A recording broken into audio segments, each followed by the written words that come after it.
Hindustan Coca Cola પેઢીને દંડ ફટકારવામાં આવ્યો છે. મિસ બ્રાન્ડેડ અને સબ સ્ટાન્ડર્ડ ગણીને ફૂડ વિભાગ દ્વારા આ કાર્યવાહી કરવામાં આવી છે. પેઢીને ફૂડ વિભાગે 15 લાખ રૂપિયાનો દંડ ફટકાર્યો છે. વર્ષ 2022માં લીધેલા નમૂનાઓની ચકાસણીમાં ફ્રોઝન ઓરેન્જના 595 નમૂના સબ સ્ટાન્ડર્ડ હોવાનો ખુલાસો થયો છે. ફૂડ વિભાગે પેઢીના 5 ઇસમો સામે ફરિયાદ નોંધી છે. હિન્દુસ્તાની કોકા-કોલાને 2021માં પણ 8 લાખ રૂપિયાનો દંડ ફટકારવામાં આવ્યો હતો.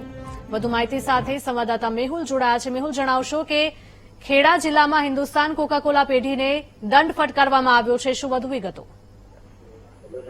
બિલકુલ વાત કરવામાં આવે તો ખેડા જિલ્લાની અંદર જે હિન્દુસ્તાન કોકા-કોલા છે તેની અંદર જે ઓરેન્જના પલ્પ છે તેના સંદર્ભમાં સેમ્પલ ફેલ થયા હતા. આ સેમ્પલ ફેલ થતા તેમને 15 લાખનો દંડ જે છે તે કરવામાં આવ્યો છે અને આ જે દંડ કરવામાં આવ્યો છે તેની કાર્યવાહી સાથે જે ઓરેન્જ પલ્પ છે તેનો નાશ કરવા માટેની પણ સૂચના જે છે તે આપવામાં આવી છે.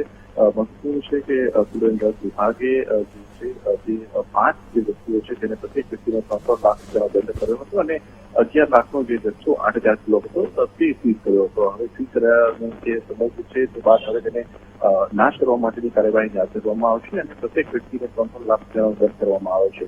આ પહેલા 2021માં પણ ₹8 લાખનો દંડ જે છે તે આ કંપનીને કરવામાં આવ્યો છે. કોલ્ડ સ્ટોરેજની અંદર તપાસ કરતા આ પલ્પનો જે જથ્થો છે તેની અંદર જે છે તે શંકા ફૂડ એન્ડ ડ્રગ્સ વિભાગને કહી હતી અને તેના સેમ્પલ લેવાયા. તેના 2 મહિના બાદ કોર્ટની અંદર જે કેસ દાખલ થયો હતો અને તેમાં સુનાવણીના અંતે જે મોટો જે કહી શકાય કે તે દંડ કંપનીને ફટકારવામાં આવ્યો છે.